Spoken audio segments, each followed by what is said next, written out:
ভারত বাংলাদেশ সীমান্তে যেভাবে অশান্তির পরিবেশ প্রতিনিয়ত সৃষ্টি হচ্ছে, সেই জায়গা থেকেই বিএসএফের সাথে বৈঠক করলেন হবিবপুরের বিজেপি বিধায়ক জুয়েল মুর্মু।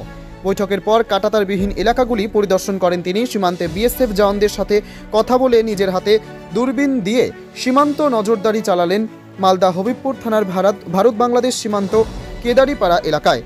ঘুরে দেখেন গোটা এলাকা। ফেন্সিং না হওয়ার জন্য দোষারোপ করলেন রাজ্য সরকারকে। আজকে আপনি এসেছিলেন, কি অবস্থা আপনার এই এলাকায়? কতটা তার নেই এবং কি পরিস্থিতি? আমি এলাকার বিধায়ক হিসাবে আমি সবসময় ভিজিটে আসি আমাদের বোলার এলাকাতে। এলাকার মানুষজনের খবরাখবর নেই, কীরকম অসুবিধায় কেউ আছে নাকি। তার জন্যে আজকে আমি এই বৈদ্যপুর অঞ্চল, হবিবপুর ব্লকের মধ্যে বৈদ্যপুর অঞ্চলের মধ্যে কেদারিপাড়া যে ক্যাম্পে আজকে ভিজিটে আসলাম। যেভাবে তারা বিএসএফরা কড়া নজরদারি করে ডিউটি করছে, যারা অনুপ্রবেশ এখানে ভারতে যেন না আসতে পারে, যারা জঙ্গি তারা আসতে যেন না পারে, তার জন্যে যে আমি এখানেও দেখলাম যে এইভাবে ডিউটি করছে। তার সাথে সাথে আমাদের সঙ্গে তিনি আমাদের বৈদ্যপুর অঞ্চলের পঞ্চায়েত যিনি রয়েছেন দাল্লা গ্রামেরই তপন হালদার মহাশয় আমার সঙ্গে আছে। আমার সঙ্গে কমল কুমার রায় মহাশয়, তিনি মেম্বার, তিনিও আছেন এইখানকার লোকাল মেম্বার হিসাবে।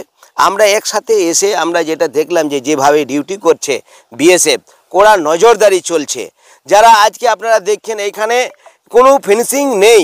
আমাদের যে কেদারিপাড়া ক্যাম্প হইতে যেটাকে বলছে বেলডাঙ্গা পর্যন্ত যে 88 ব্যাটালিয়ন যারা ডিউটি করছে, এখানে 25 কিলোমিটার তার ঘেরা নেই। এই তার ঘেরা না থাকার সত্ত্বেও এত কড়া নজরদারি হিসাবে ডিউটি করছে। কোথাও বিএসএফ মহিলা বিএসএফ রয়েছেন এবং পুরুষ বিএসএফ রয়েছে। তারা এই খোলা আকাশের মধ্যে ছোট ঘরের মধ্যে দিয়ে যেভাবে ঘন ঘন তারা ডিউটি করছে, যেভাবে করছে, একদম এইখান থেকে কোনো বাংলাদেশে গরু ভোঁস যেন না নিয়ে যেতে পারে, কোনো পাচার যেন না করতে পারে, এখন বাংলাদেশ থেকে কোনো অনুপ্রবেশ যারা আসতে না পারে, রোহিঙ্গা যেন না আসতে পারে, তার জন্য কড়া ডিউটি করছে। এই দেখলাম, আমিও ফিল্ডে আছি। এইখানে ফিনিশিং না থাকার সত্ত্বেও কিন্তু এটা রাজ্য সরকারের ব্যর্থতা। রাজ্য সরকার তিনি যদি আগে ব্যবস্থা নিতেন বা বিএসএফকে যদি দিতেন, কেন্দ্র সরকারকে যদি জায়গা দিতেন, তাহলে অনেক দিন আগে ফেন্সিংটা হয়ে যেত।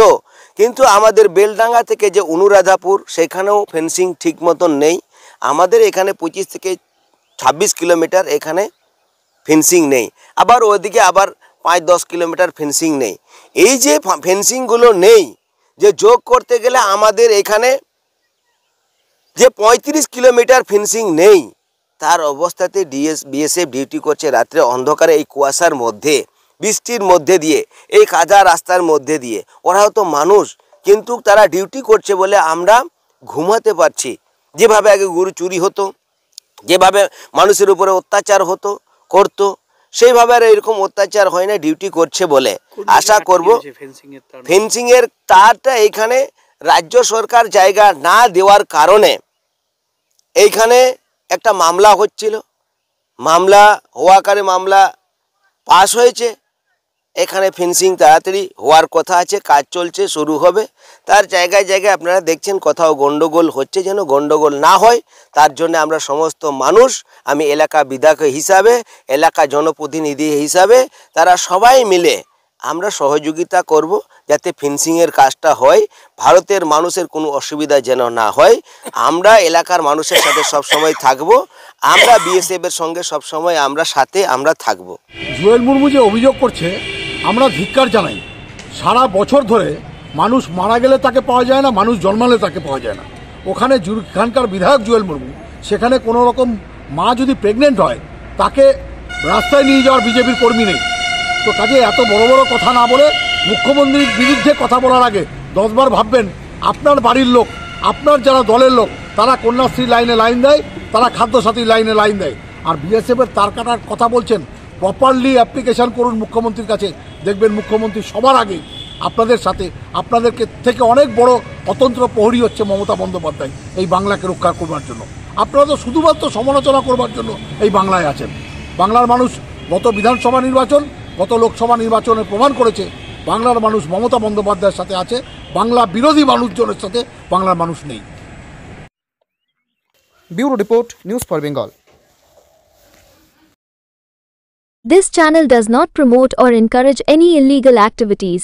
All contents provided by this channel is meant for educational purpose only.